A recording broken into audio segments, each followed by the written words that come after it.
सबसे पहले बात राज्यसभा चुनाव को लेकर चल रहे पॉलिटिकल ड्रामे की। प्रदेश में पॉलिटिकल ड्रामा चालू है। एक तरफ जहां कांग्रेस ने कई दिनों से अपने विधायकों की बाड़ेबंदी की है, तो वहीं अब बीजेपी भी उसी रास्ते पर चलती दिख रही है। बीजेपी ने भी अपने विधायकों की बाड़ेबंदी शुरू कर दी है। विधायक दल की बैठक के बाद उन्हें जयपुर के सीतापुरा में एक होटल में शिफ्ट कर दिया गया है।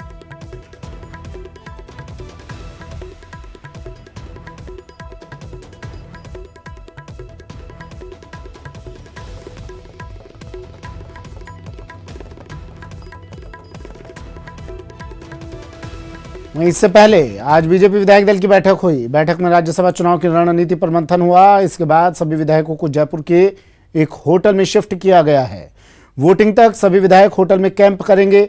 बीजेपी का कहना है कि सभी विधायकों को ट्रेनिंग के लिए यहां होटल में रखा गया है।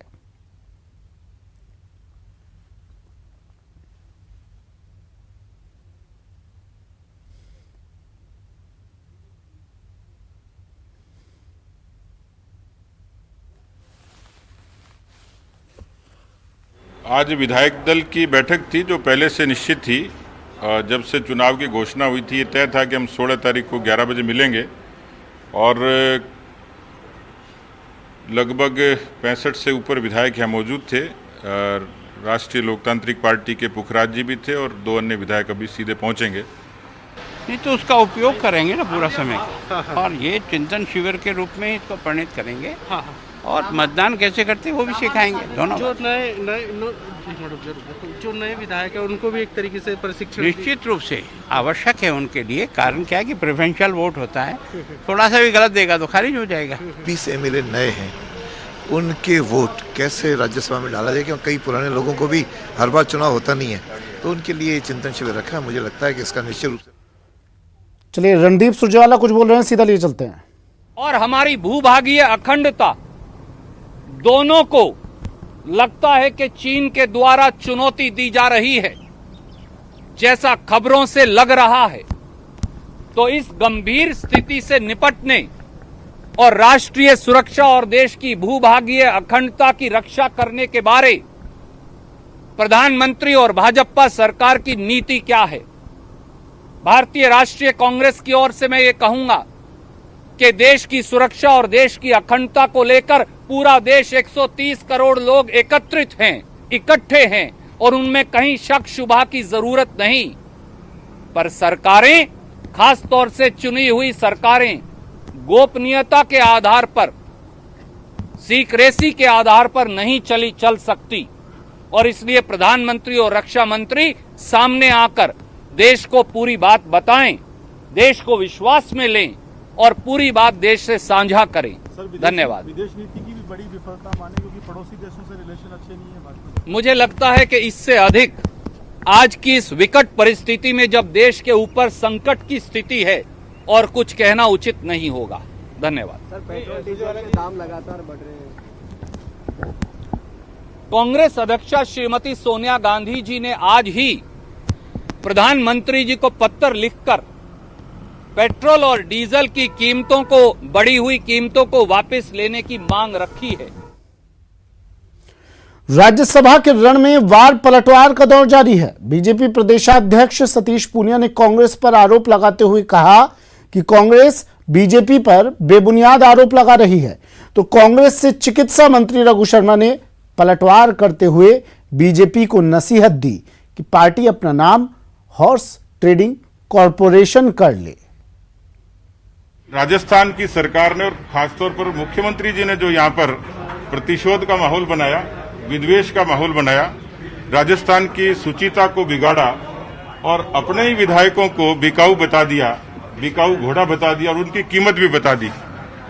अब इसके भी अलग अलग मायने हैं। यदि वो कीमत है उनके पास में तो हमारी वापस दे दें, 35 करोड़ रुपए जो उनके पास हैं, और या फिर हमें खरीदना ही होता तो 35 करोड़ में तो पूरी कांग्रेस खरीदी जा सकती थी। भारतीय जनता पार्टी एकात्म मानववाद से एकात्म मनीवाद में तब्दील हो चुकी है और मैं तो ये कहूंगा, जिस तरह से गोवा में, कर्नाटक में, मध्य प्रदेश में, गुजरात में, अरुणाचल में इन्होंने जो कारनामे किए हैं, ये भारतीय जनता पार्टी से अपना नाम बदल के इनको हॉर्स ट्रेडिंग कॉरपोरेशन में तब्दील कर लेना चाहिए, क्योंकि भारतीय जनता पार्टी के प्रदेश अध्यक्ष ये कहे कि 35 करोड़ में तो मैं पूरी कांग्रेस खरीद लूं, तो इनके इंटेंशन इनके बयानों में झलकते हैं। ये कितना प्रशिक्षण प्राप्त कर चुके हैं इस हॉर्स ट्रेडिंग के अंदर कि इनको अंदाजा है कि कितने रुपए में क्या चीज राजनीति में खरीदी जा सकती है। वहीं कांग्रेस की बाड़ेबंदी का आज 6वां दिन है। नाराज चल रहे खाद्य मंत्री रमेश मीणा भी आज विधायकों के साथ कैंप में शामिल हुए। पहली बार कैंप में शामिल हुए रमेश मीणा ने न्यूज 18 से बात करते हुए कहा कि कुछ समस्याएं और कुछ मांगे थीं, जिसे दिल्ली आला कमान तक पहुंचा दिया गया है। जो समस्या थी, जो मेरी कुछ मांगे थी जनरल, और वो बातें मैंने रख दी है इनके सामने और दिल्ली तक मेरी बात पहुंचा दी गई है।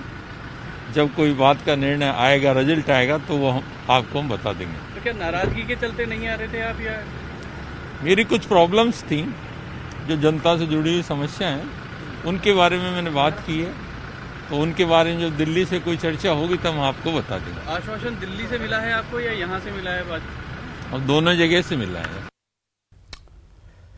कांग्रेस पर हमला बोलते हुए केंद्रीय मंत्री अर्जुन राम मेघवाल ने कहा कि प्रदेश में कांग्रेस ने जोड़ तोड़ कर सरकार बनाई है और कांग्रेस का रिकॉर्ड पुराना है। मेघवाल ने कांग्रेस विधायकों की बाड़ेबंदी को लेकर भी सरकार को घेरा। मेघवाल ने माना कि राजनीति गणित का खेल है और इसके लिए ही बीजेपी ने 2 प्रत्याशी मैदान में उतारे हैं। अब जो पार्टी पूरी बसपा पार्टी को 2 बार निगल, वो सिद्धांत की बातें करती है। मैं अगर राजस्थान के इतिहास की बात करूं तो राजस्थान में सबसे पहले तोड़ फोड़ करके सरकार बनाने का अगर किसी को श्रेय जाता है तो कांग्रेस को 1967।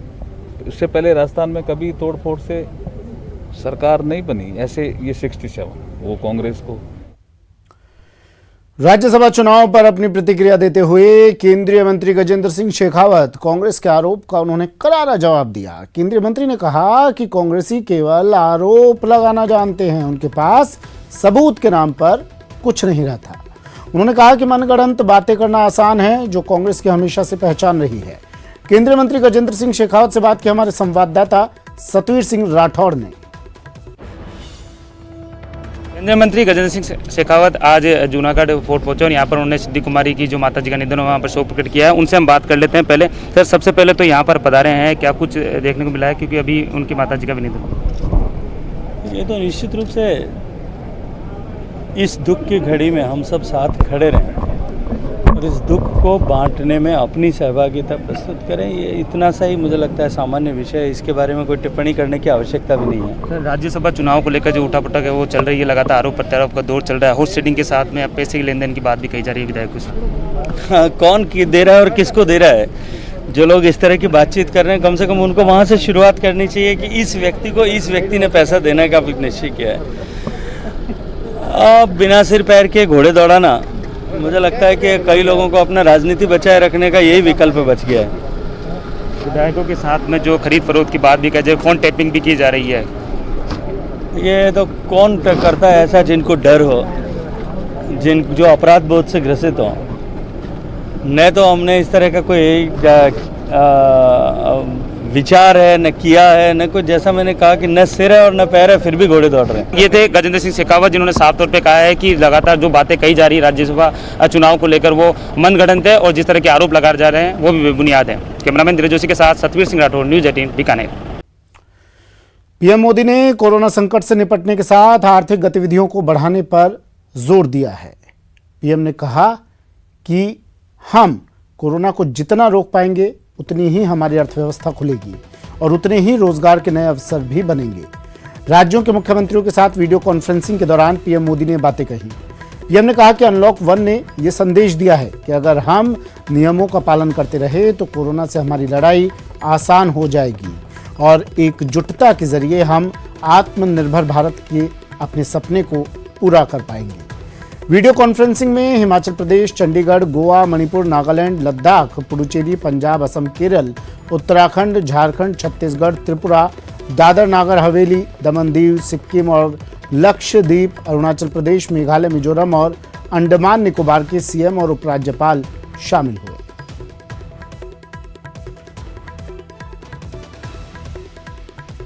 आज भारत में रिकवरी रेट 50% से ऊपर चला गया है। आज भारत दुनिया के उन देशों में अग्रणी है जहां कोरोना संक्रमित मरीजों का जीवन बच रहा है। मास्क या फेस कवर, उस पर बहुत ज्यादा जोर देना अनिवार्य है, आवश्यक है। बिना मास्क या फेस कवर के घर से बाहर निकलने की अभी कल्पना करना भी सही नहीं है। अनेक राज्यों के अनुभव आज आत्मविश्वास जगाते हैं कि भारत कोरोना के इस संकट में अपने नुकसान को सीमित करते हुए आगे बढ़ सकता है, अपनी अर्थव्यवस्था को तेजी से संभाल सकता है। बीते कुछ हफ्तों के प्रयासों से हमारी अर्थव्यवस्था में ग्रीन शूट्स दिखने लगे हैं। आत्मनिर्भर भारत अभियान के तहत जितनी भी घोषणाएं की गई हैं, वो एक निश्चित समय सीमा के भीतर जमीन पर उतरे, इसके लिए हमें एकजुट होकर काम करना है। प्रदेश में 21 जून से शुरू होने वाले कोरोना जागरूकता अभियान को लेकर सीएम अशोक गहलोत ने मंत्रियों और विधायकों के साथ वीडियो कॉन्फ्रेंसिंग के जरिए बैठक की। सीएम ने इस दौरान अधिकारियों और मंत्रियों को अभियान से जुड़े हुए आवश्यक दिशा निर्देश दिए। इस अभियान में नुक्कड़ नाटक और नारों के जरिए गांव और ढाणी के लोगों को जागरूक किया जाएगा। इतने वृहद स्तर पर जागरूकता अभियान चलाने वाला राजस्थान देश का पहला राज्य बनने जा रहा है। यह अभियान 30 जून तक चलेगा।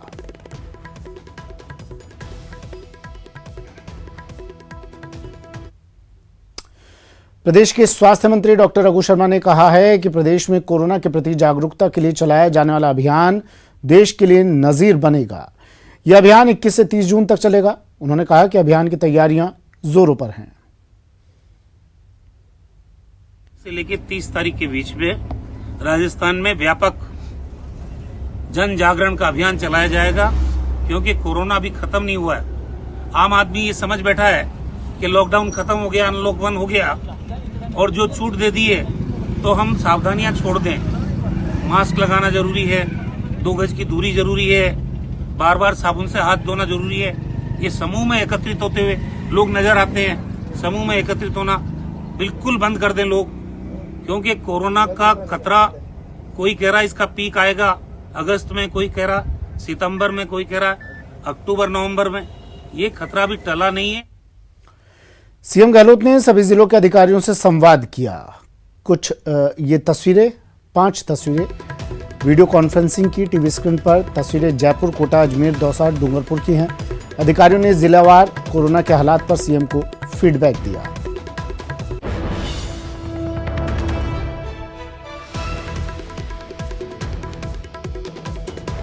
वक्त एक ब्रेक का है। ब्रेक के बाद बात करेंगे प्राइवेट बस हड़ताल की, जो अब खत्म हो गई है।